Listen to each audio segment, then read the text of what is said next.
सो हम पर कृपा करे श्री दत्तात्रेय महाराज। श्री गोपाल कृष्ण संख्या से ज्यादा है।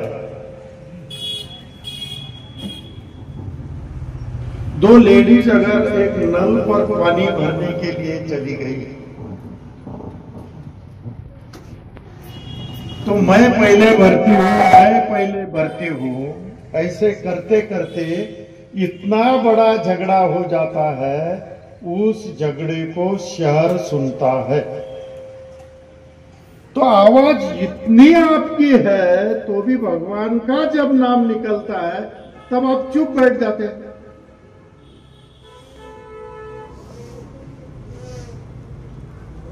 दोबारा हम भगवान श्री चक्रधर प्रभु जी का जय जयकारा करेंगे। सर्वज्ञ श्री स्वामी 50% तक आप आ गए। 100% की अपेक्षा करने वाले 50% पर क्यों रुक जाते हैं, यह अभी तक पता नहीं चला है। और एक जय जयकारा हमको लगाना है। जिनका जय जयकारा हम लगाने वाले हैं उनका अखंड परिभ्रमण चल रहा है। चारों युगों से हमारे लिए घूम रहे हैं। आप देखिए, द्वापर युग को देखिए, भगवान श्री कृष्ण महाराज का भी परिभ्रमण हुआ। एक घर के झगड़े में बहुत साल उनके निकल गए। कुरुक्षेत्र पर उनको गीता सुनानी पड़ी। उनका ही परिभ्रमण हुआ है नहीं, वैसा महाराष्ट्र में भी वो गए हैं। रुक्मिणी को लाने के लिए अमरावती गए हैं। उत्तरा के शादी के समय वो चांगदेव हरताड़ा के तरफ से चले गए थे। उनका भी परिभ्रमण हुआ, लेकिन वो सीमित था। श्री चक्रपाणी महाराज जी ने भी परिभ्रमण किया। ज्ञान शक्ति का स्वीकार करने के लिए माहूर चले गए और फिर फलटन और द्वारका इतना ही सीमित रहा। श्री गोविंद प्रभु जी का भी परिभ्रमण हुआ, उन्होंने भी परिभ्रमण किया, लेकिन सीमित था। अमरावती जिले में ही परिभ्रमण हुआ और 125 साल रिद्धपुर में ही रहे। लेकिन जब हमारे भगवान श्री चक्रधर स्वामी जी का परिभ्रमण शुरू हुआ, वह महाराष्ट्र भर घूमे। अज्ञान जीवों को ज्ञान देने का काम उन्होंने किया, लेकिन वो भी परिभ्रमण सीमित रहा। जिस भगवान श्री चक्रधर प्रभु जी ने हमें इस मार्ग को आदि कारण श्री दत्तात्रेय प्रभु है, उन श्री दत्तात्रेय प्रभु जी का परिभ्रमण वो 4 ही युगों से चलते आ रहा है, वो आज ही चल रहा है। श्री दत्तात्रेय प्रभु जी सुबह काशी में स्नान करते हैं, वहां से निकल पड़ते हैं, भिक्षा के लिए कोल्हापुर में जाते हैं, पांचालेश्वर में भोजन के लिए जाते हैं और रात को माहूर में निद्रा करते हैं। आज ही उनका परिभ्रमण चल रहा है, आज ही। अभी वो पंचालेश्वर में है, भोजन तो हो चुका है। पंचालेश्वर में वो अभी उपस्थित है। 4 बजे तक वो वहीं ही रहेंगे और फिर आगे निकल पड़ेंगे। तो अभी हमें श्री दत्तात्रेय प्रभु जी का जय जयकारा करना है, तो वो जय जयकारा माहूर तक पहुंचना चाहिए। इतनी तेज आवाज से हमको लगाना पड़ेगा। अभी पहला जय जयकारा तो हमारे इस पेंडाल से बाहर भी नहीं गया। तो हम हमारे सच्चे हृदय से अगर भगवान को पुकारते हैं तो भगवान जहां होगा वहां से तुरंत हमारे प्रोग्राम के और वो अपनी कृपा दृष्टि डालेगा। बस यही महत्वपूर्ण है। श्रद्धा से अगर हम भगवान को बुलाते हैं, समर्पित भाव से अगर हम भगवान को बुलाते हैं, तो भगवान तुरंत हमारी रक्षा के लिए आ जाते हैं। तो अभी हम श्री दत्तात्रेय प्रभु जी का जय जयकारा करेंगे। जय जयकारा यह पांचालेश्वर तक पहुंचना चाहिए। श्री दत्तात्रेय पहुंचे आप पंचालेश्वर तक, आवाज से नहीं लेकिन हृदय से आप जरूर पंचालेश्वर तक पहुंच चुके हैं। भगवान को इधर देखना ही पड़ेगा, क्यों नहीं देखेंगे? त्वमेव माता च पिता त्वमेव बंधु च सखा त्वमेव, इसको हम रोज कहते हैं। वो तो माता पिता है। फिर हम रोने लगे तो माता पिता क्यों नहीं देखेंगे हमारे तरफ? देखना ही पड़ेगा। वैसे भगवान भी हमारे तरफ देखते हैं अगर हम निष्ठा पूर्वक श्रद्धा पूर्वक अगर भगवान को याद करते हैं तो। इसीलिए तो मंदिर बनाया जाता है,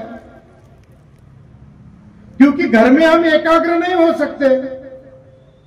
पूजा में अगर हम लग गए तो कोई मिलने को आ जाता है, बेटा कुछ कहता है, बीवी कुछ कहती है, माताजी कुछ कहती है, पूजा तो चलती है। पूजा चल रही है, हम सब बातें सुनते रहते हैं, इसीलिए हम एकाग्र नहीं हो सकते। एकाग्र होने के लिए मंदिर एक महत्वपूर्ण है, वहीं हम एकाग्र से भगवान को याद कर सकते हैं, इसलिए मंदिर की निर्मित है। उस मंदिर का आज वर्धापन दिन हम मना रहे हैं। 40 साल पूरे हो गए और इन 40 साल में हमारी आवाज नहीं बढ़ी, यह चिंता का विषय है।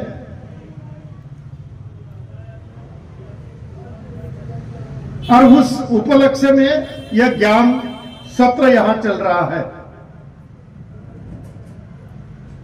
हम जबलपुर वासी भाग्यवान हैं। हमारे जय कृष्णी महानुभाव संप्रदाय में, संत संप्रदाय में 3 कुल चलते आ रहे हैं। एक उपाध्य कुलाचार्य, एक कविश्वर कुलाचार्य, एक पारमंडल्य कुलाचार्य। हमारा आज भाग्य है कि उपाध्याय कुल के प्रमुख यहां पर हमारे प्रोग्राम में सम्मिलित हुए हैं। वो उपाध्याय कुलाचार्य परम पूज्य आदरणीय सद्यय वर्धनस्थ बिडकर बाबाजी रणाईच,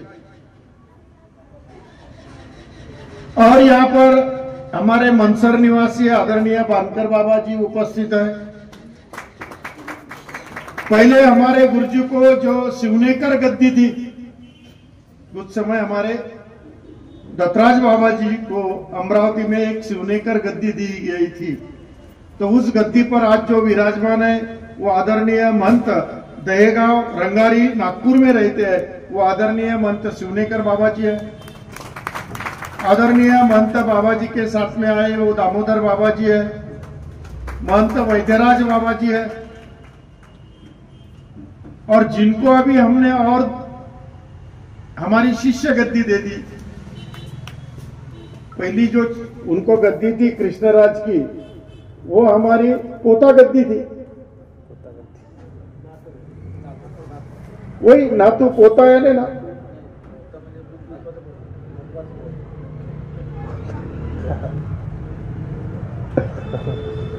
तो अब इनको हमने हमारी शिष्य गद्दी दे दी।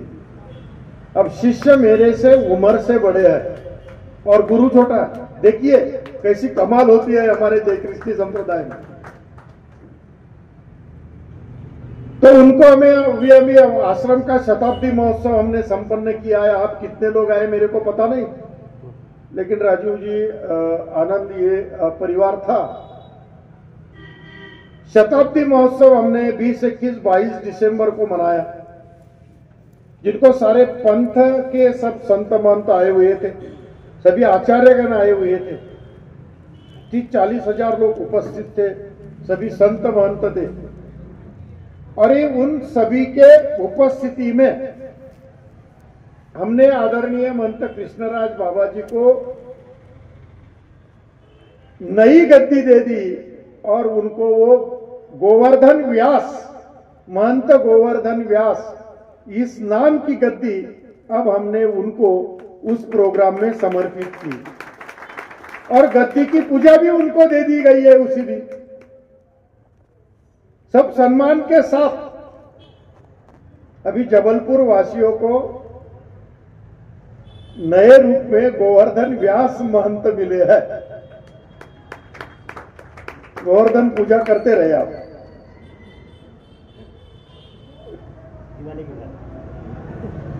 तो इस उपलक्ष्य में ये सभी मंदिर का बाबा जी जाने के बाद सुचारू रूप से उन्होंने इस मंदिर को चलाया। वैसे तो 2 मंदिर हमारे जबलपुर में हैं, दोनों ही हमारे हैं, संप्रदाय के हैं। निष्ठा समर्पण हमें दोनों जगह ही चाहिए, नहीं ऐसा थोड़ी होता। आदरणीय पहले कृष्णराज बाबा जी, अभी गोवर्धन व्यास बाबा जी ने और कुंदाबाई जी ने अच्छी तरह से इस मंदिर को आगे बढ़ाया। इसलिए आज हम मंदिर का 40 पूरा होने के बाद में आज इस वर्धापन दिन को हम मना रहे हैं। इन सब परिवार का योगदान और जिन्होंने इनको बचपन से बड़ा किया,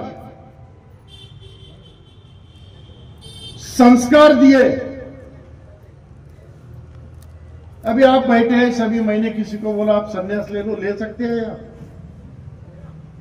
ले सकते हैं क्या? नहीं ले सकता यार। संन्यास लेना और उसको निभाना यह बहुत बड़ा काम है। गृहस्थी जीवन तो संभल जाएगा, अच्छी तरह से बीत भी जाएगा, लेकिन संन्यास लेने के बाद, वस्त्र धारण करने के बाद, ईश्वर तक पहुंचने तक सब नियमों का आचरण करते हुए चलना पड़ता है। हमें हमारे गुरुओं को भी प्रसन्न रखना पड़ता है और उसी माध्यम से ईश्वर को प्रसन्न करना पड़ता है। संन्यास लेना ये छोटी बात नहीं है। इसीलिए उस बच्चों पर संस्कार डाले जाते हैं। आज तो युग बदल चुका है, एंड्रॉइड मोबाइल है हमारे पास, सब जग मुट्ठी में है हमारे, क्या नहीं है। इतने बड़े बड़े प्रलोभन सब है हमारे सामने। इसी स्थिति में आज भी हम आश्रम में हमारे बच्चों पर वो संस्कार देते हैं, उन सभी प्रलोभनों को छोड़कर वह संन्यास लेते हैं। सन्यासी जीवन वो अपने जीवन में उतारते हैं। ऐसे ही संस्कार आदरणीय कुंदाबाई जी को, आदरणीय कृष्णराज बाबा जी को जिन्होंने दिए हैं, वो आदरणीय तपस्विनी दमयंता बाई जी आराध्य, जो कि बारामती में रहते हैं, वो भी आज हमारे इसमें यहां उपस्थित है। आदरणीय पूज्य तपस्विनी विमल बाई जी है और सभी संत महंत तपस्विनी और श्रद्धा पूर्वक भगवान श्री कृष्ण महाराज को लेकर भगवान श्री चक्रधर स्वामी जी तक जो सभी ईश्वर अवतार है उन पर श्रद्धा समर्पित करने के लिए उपस्थित सभी भक्त जनता, आज मंदिर का वर्धापन दिन हम मना रहे हैं।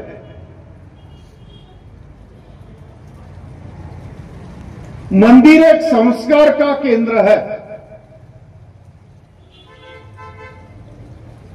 संस्कार, धार्मिक संस्कार जो होते हैं वो सभी आप पे तो है, लेकिन हम हमेशा कहते हैं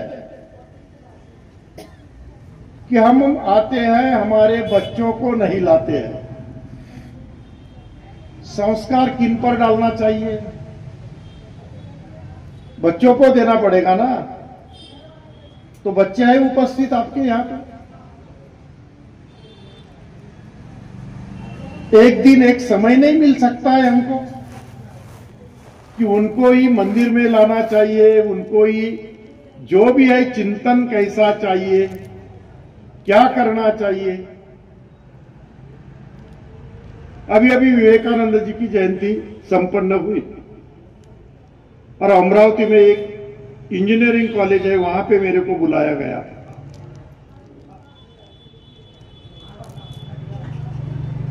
3,500 बच्चे सामने थे। कुछ IIT वाले भी उसमें थे।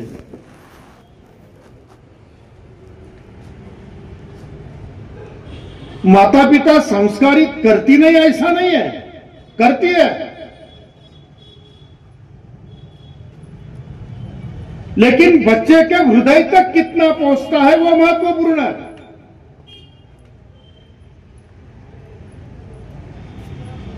विवेकानंद जी का नाम नरेंद्र था और हमारे महाराष्ट्र में भी मानवा संप्रदाय में एक नरेंद्र हो गया है, जिसको नरेंद्र कवि से जाना जाता है, जिन्होंने रुक्मिणी स्वयंवर ग्रंथ की रचना की है। ज्ञानेश्वरी के समकालीन का ग्रंथ है।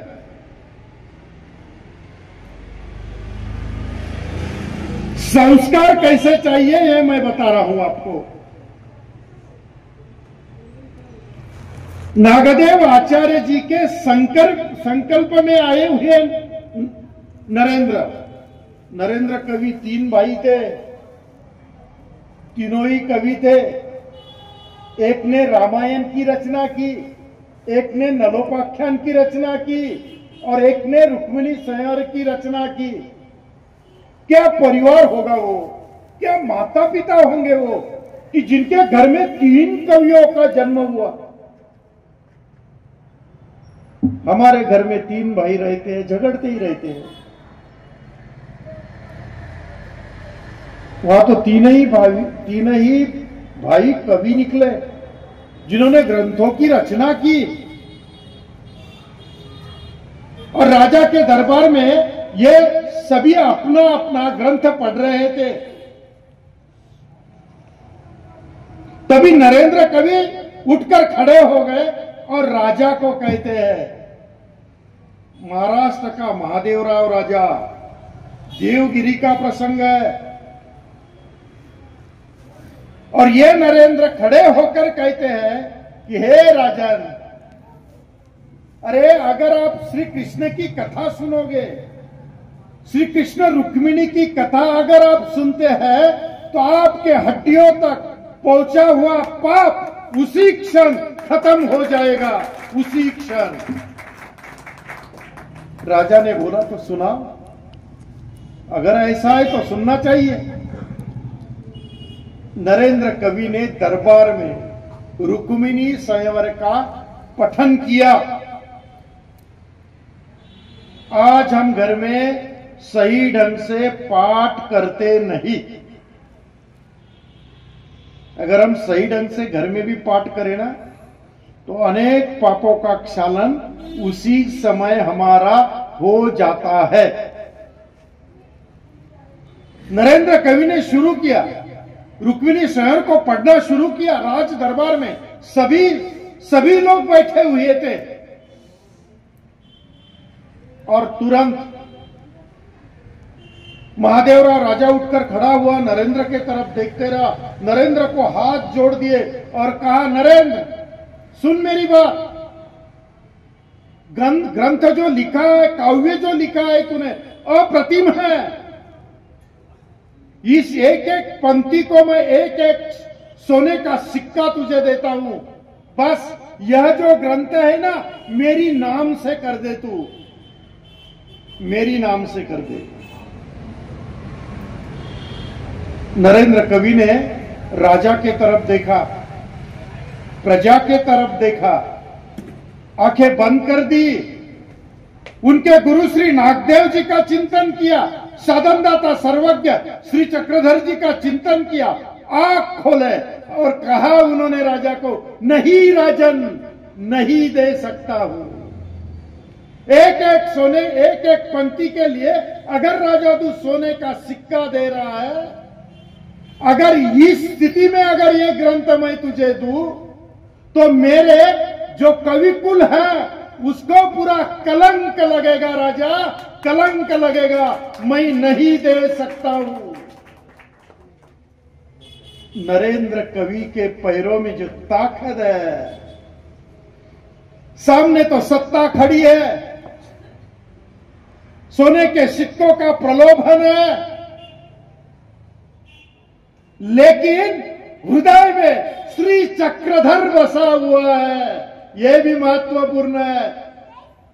जिनके हृदय में श्री चक्रधर बसा है, वो प्रलोभन को लात मार देता है, वो लात मार देता है। राजा को बोला नहीं, सत्ता सामने, सिक्कों का प्रलोभन, वहीं उन्होंने सभी चीजों को अपना पैर मार दिया और नरेंद्र वापस राज दरबार से निकले। वो जो ताकत है ना, नरेंद्र की ताकत, वो हमारे बच्चों के पैर में आना चाहिए। यह महत्वपूर्ण है। इसीलिए संस्कारों की जरूरत है। अगर ऐसा होगा तो वृद्धाश्रम नहीं खोले जाएंगे, नहीं। हम समझाने में और बताने में कम पड़ रहे हैं, इसीलिए धार्मिक प्रोग्राम में हमारे बच्चे सम्मिलित नहीं होते।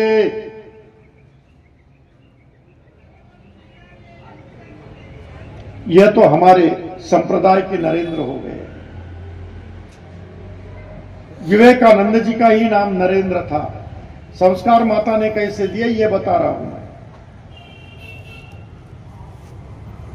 एक दिन माता जी ने बाजार से सब्जी ले आई। माता सब्जी को साफ कर रही थी। विवेकानंद जी छोटे थे, नाम उनका नरेंद्र था।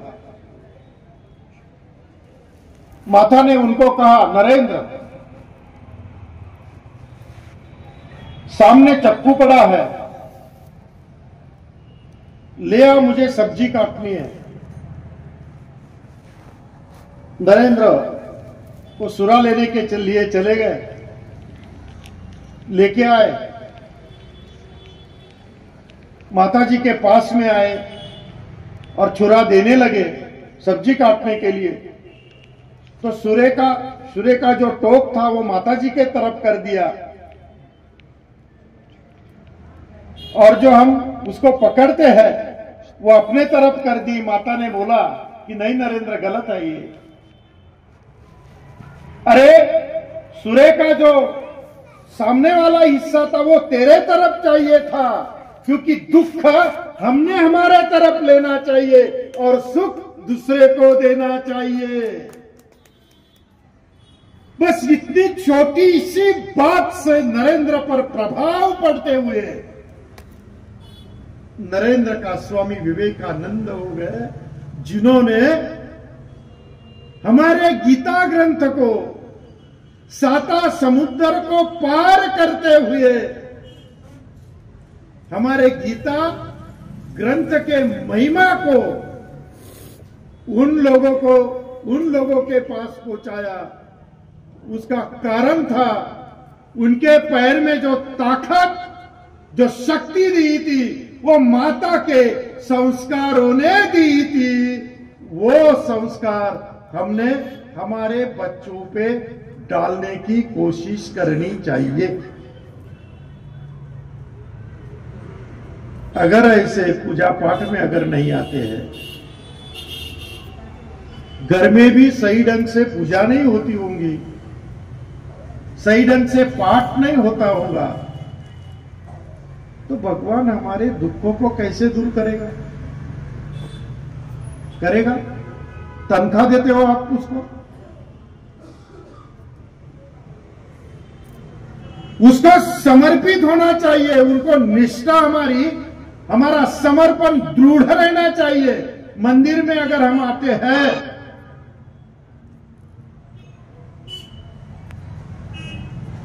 तो बातों के बजाय माला लेके अगर हम सिमरन करेंगे, वो तुम्हारी बातें नहीं सुनता है।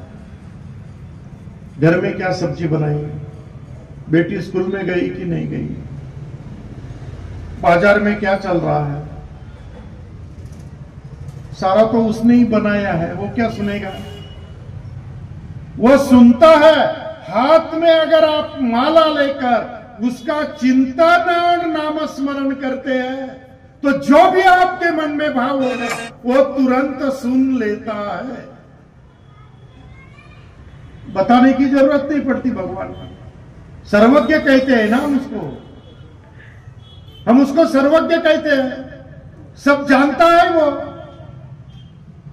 आप किस भाव से यहां पर आपके बैठे हैं, कौन सा भाव आपके हृदय में है, वो सभी जानता है, वो सभी जान रहा है। वो मैं हमेशा कहता हूं, आप सारे अभिषेक करते हो, अभिषेक करने की परंपरा हमारे हिंदू संस्कृति में है। लोग घी का भी अभिषेक करते हैं, लोग दूध का भी अभिषेक करते हैं। जो मन में आएगा उसका अभिषेक हम करते हैं, लेकिन एक अभिषेक महत्वपूर्ण है, वो हमें करना चाहिए। हम करते नहीं, हमारी सोच ऐसी है, देहरी पलंगावरी। भगवान देना है तो मेरे को घर में ला कर दे, मैं कुछ करने के लिए तैयार नहीं हूं। इस सोच से हम जी रहे हैं।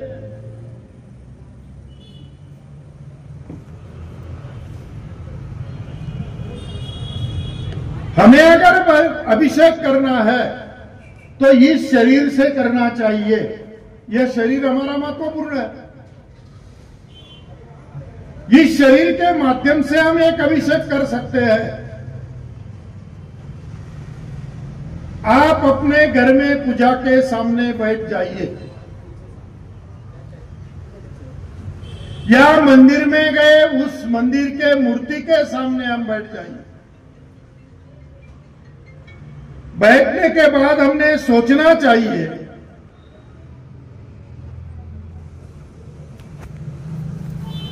आंखें बंद कर दो, हाथ जोड़कर भगवान का चिंतन करो और बोलो, हमने कितने लोगों का मन दुखाया है, कितने लोगों को हमने ठगा है, कितने लोगों की हमने बुराई की है। यह सब सोचते रहो। सोचते सोचते तुम्हारा हृदय पिघल जाएगा। जैसे ही हृदय पिघलेगा वैसे ही आपके पूजा के सामने, मंदिर में गए उस मूर्ति के सामने आपके आंखों से 2 बूंद वहां अगर गिरते हैं तो आपके जीवन का वो सर्वश्रेष्ठ अभिषेक है। श्री चक्रधर प्रभु जी भी कहते हैं, बाई क्रिएशन अनुताप पुरः शरण। प्रायश्चित होना चाहिए, प्रायश्चित करना चाहिए।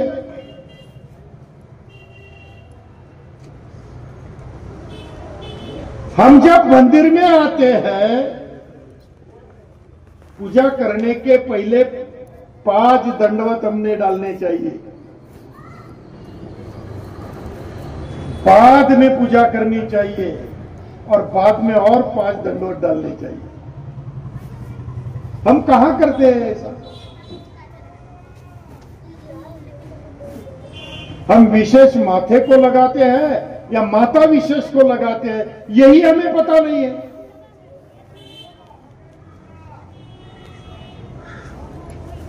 हम विशेष को उठा लेते हैं, हम माथे को लगा लेते हैं। यह अविधि युक्त पूजा है। हमें तो वहां बैठने के बाद, हाथ में विशेष लेने के बाद हमारा माथा विशेष को लगाना चाहिए, सिर को झुकाना पड़ेगा। वो विधि युक्त पूजा कहलाती है। हम हमारे हिसाब से कर रहे हैं, हम हमारे हिसाब से चल रहे हैं।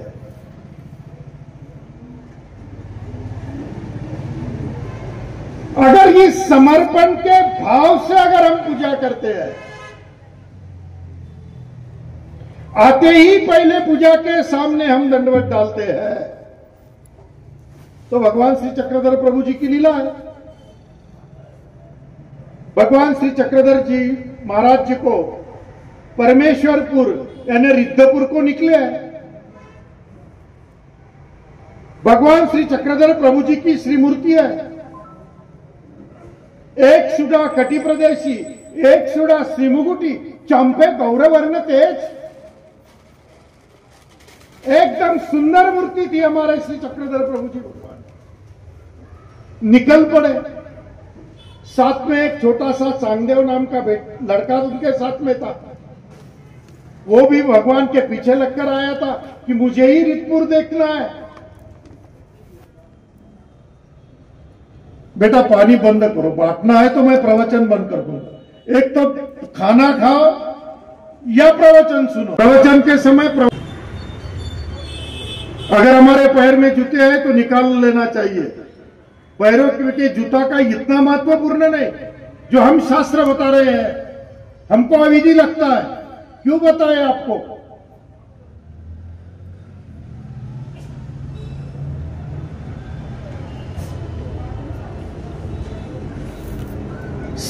ज्ञान सुनना कोई खिलवाड़ नहीं है, हमारे आत्म उद्धार का काम है वो।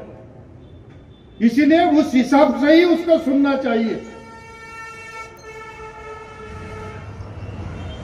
तो भगवान जी अमरावती जिले में एक खराड़ा नाम का गांव है। आपने कितने स्नान वंदन किए मुझे पता नहीं है।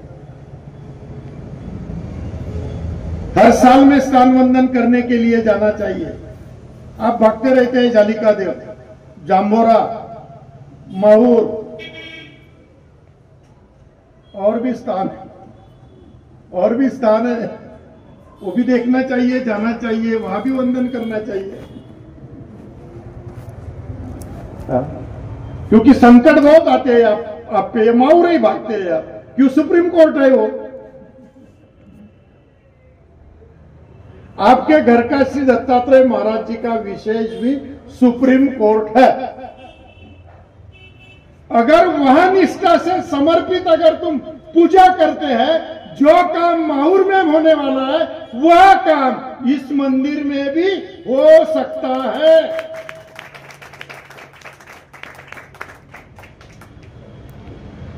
तुम बोलेगे बाबा जी ने तो बहुत ही हमें एकदम आसान कर दिया। तो भी स्थान वंदन के लिए आपको जाना पड़ेगा। साल में कम से कम आप सारे तीर्थ तक करो। रितपुर जाते, राजमठ में जाके आते, बस हो गया। कहां गए थे? रितपुर करके आए। अरे 2 दिन रुकने के बाद पूरे स्थान आपके रितपुर में होते हैं। 1 घंटे में कैसे होंगे?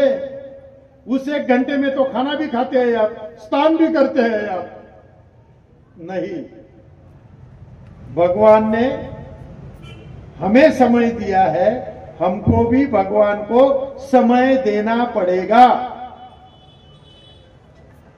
पूजा करने और भी स्थान हैं, वहां पे भी हम जाओ, उसको भी नमस्कार करो। महाराष्ट्र में सारे तीर्थ क्षेत्र है, हर स्थान पे अलग अलग महिमा है भगवान की, अलग अलग लीला है भगवान की, उसको भी याद करते रहो। लीला चरित्र पता है आपको? पता है क्या? मैं बोल रहा हूं, बात करो। तो है आपके घर में?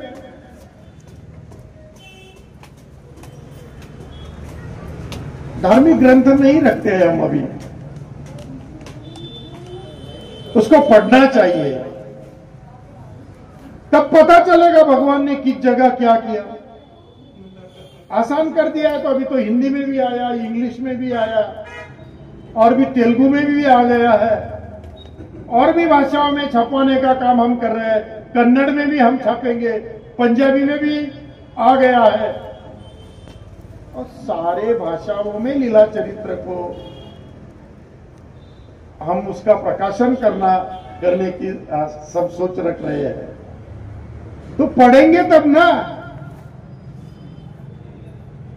पढ़ने वाले चाहिए ना, पढ़ाने वाले बहुत हो गए, पढ़ने वाले ही नहीं है। सर्वज्ञ श्री चक्रधर प्रभु जी का परिभ्रमण जब अमरावती जिले में खराला में था, भगवान जी ने रिद्धपुर के कलश वहां से देख लिए मंदिर के, और श्री चक्रधर प्रभु जी ने अपने दोनों हाथ को जोड़ दिया। अब छोटा सा बालक था चांगदेव, इसने वो देख लिया, और देखते ही चांगदेव ने भी अपने हाथ, दोनों ही हाथ जोड़ दिए जैसे भगवान ने जोड़े थे। श्री चक्रधर प्रभु जी चांगदेव के तरफ देखते हैं और कहते हैं, मराठी में बहुत सुंदर शब्दों से वर्णन किया गया है। स्वामी जी बोलते हैं, बटिका हमने ही आम्ही जय केले, तुम्ही ही जय करत असा। भगवान बोलते हैं उसको कि हमने हाथ जोड़े, आप भी हाथ जोड़ रहे हो, तुम्हा साष्टांग लाभे की। भगवान कहते हैं कि तुम्हें दंडवत डालने चाहिए, और वहां चांगदेव को भगवान ने उस कलश को देखते हुए दंडवत डालने को लगाए। हम स्थान पे जाते हैं, स्थान दिखता भी है तो भी दंडवत नहीं डालते हैं। भगवान ने तो कलश दिखते ही हाथ जोड़ दिए थे, हम तो स्थान देखते हैं तो भी दंडवत नहीं डालते। इसलिए पहले मंदिर में आते हैं तो पहले आप 5 दंडवत वहां डालने चाहिए, फिर पूजा करनी चाहिए, फिर मांगो ना आप क्या मांगना है, मांगने के लिए ही आया है आप।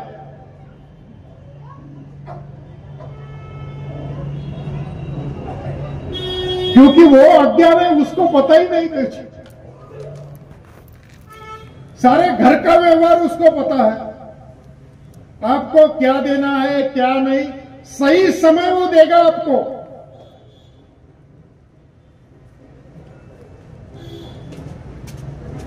एक मराठी में बहुत सुंदर कवि ने कहा, अनंत हस्ते कमलावराने, घेसील किती तू या दो कराने।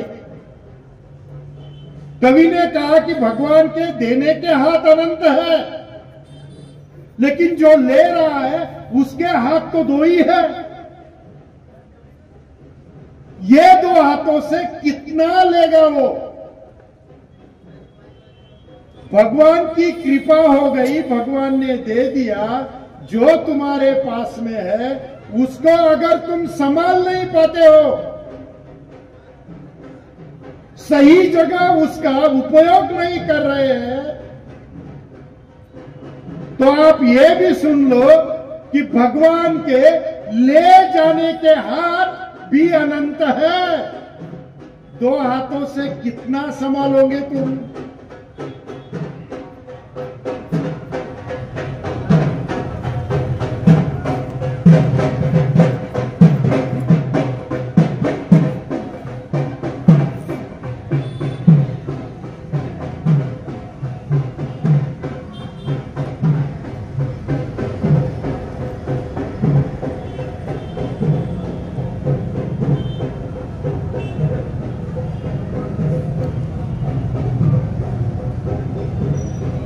कितना संभालेंगे तो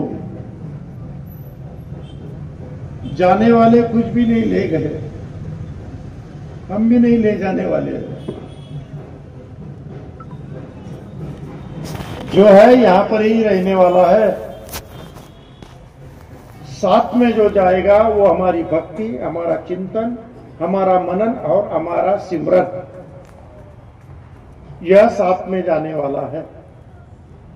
सुबह उठकर नाम सिमरन करो, प्रभु का चिंतन करो, प्रभु की लीला पढ़ो।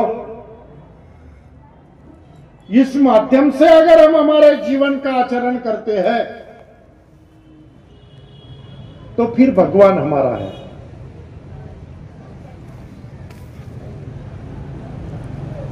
आप जैसे ही भगवान का काम पड़ता है तब उसको यूज कर लेते हो। संकट आया कि बिड़ा रख देते,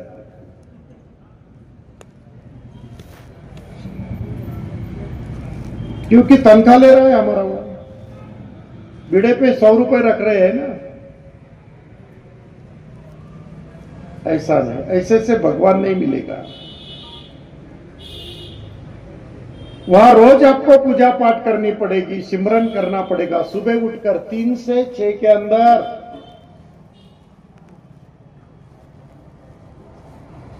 3 से 6 के अंदर अगर हम भगवान का नाम सिमरन करते हैं, चिंतन करते हैं, तो उस जीव पर भगवान का हमेशा के लिए भगवान उसके तरफ देखते रहता है। कोई संकट नहीं आएगा अगर करेगा तब ना। अभी लोग बहुत उठ रहे हैं। मैंने एक परिवार के यहाँ गया था, सारे उठकर, मैंने बोला क्या हो गया? नहीं, बोले बाबा जी 1 महीने के पहले शुगर हो गई है, इसलिए घूमना पड़ता है, इसलिए हम जल्दी उठते हैं। मैंने बोला अगर आप पहले से ही सुबह उठने की आदत लगा देते थे, भगवान का नामस्मरण चिंतन करते थे, तो आपको बीपी, शुगर, कैंसर कुछ नहीं होने वाला था। होने के बाद में अब आप कर रहे हैं। इसीलिए समर्पित भाव से अगर हम भगवान को समर्पण करते हैं, समर्पित भाव से अगर हम भगवान का चिंतन करते हैं, तो इस मंदिर का वर्धापन दिन मनाने का सौभाग्य हमारे को भी प्राप्त हो सकता है। मैं यही बोल रहा हूं आपको कि आपके बच्चे आना चाहिए। आपको तो बहुत बार बता चुके हैं, आप सब करते हैं, उन्होंने करना चाहिए ना। संस्कार तो उन पे डालना चाहिए, धर्म तो उनमें बढ़ाना चाहिए। इसलिए उन बच्चों को भी अगर ऐसे प्रोग्राम की आदत लगती है तो भगवान सदा सर्वदा उनके साथ खड़ा हो सकता है। यही शुभकामना देते हुए और समय को देखते हुए हमको भी आगे निकलना है। आज आप सामने हैं तो कल और लोग सामने रहते हैं, कल और प्रोग्राम है। हम तो घूमते ही रहते हैं, घूमना ही चाहिए। पानी बहता भला और साधु घूमता भला। अगर पानी नहीं बहता है तो वो गंदा हो सकता है। साधु भी नहीं घूमेगा तो फिर एक ही जगह की आदत उसको लग जाएगी। इसलिए साधु ने घूमना ही चाहिए। तो इस मंदिर के वर्धापन दिन के निमित्त आप सभी को, बाबा जी को तो दे ही रहे हैं, भाई जी को देंगे, आप सबको, सभी आराध्य परिवार को और गोवर्धन व्यास कारंजेकर परिवार को। अभी कारंजेकर परिवार भी बढ़ गया हमारा। और आप सभी को, सभी भक्त जनता को मैं ईश्वर से यही प्रार्थना करता हूं कि भगवान आप इस समय जहां पर होंगे वहां से इस प्रार्थना का स्वीकार करें कि जबलपुर की यह भक्त जनता सदा सुखी रहे, संपन्न रहे और ईश्वर भक्ति में रत रहे। यह प्रार्थना मैं इस वर्धापन दिन के निमित्त भगवान के पास करता हूं। आप सभी को दंडवत करता हूँ और मेरे इन शब्दों को यही विराम देता हूँ। दंडवत प्रणाम।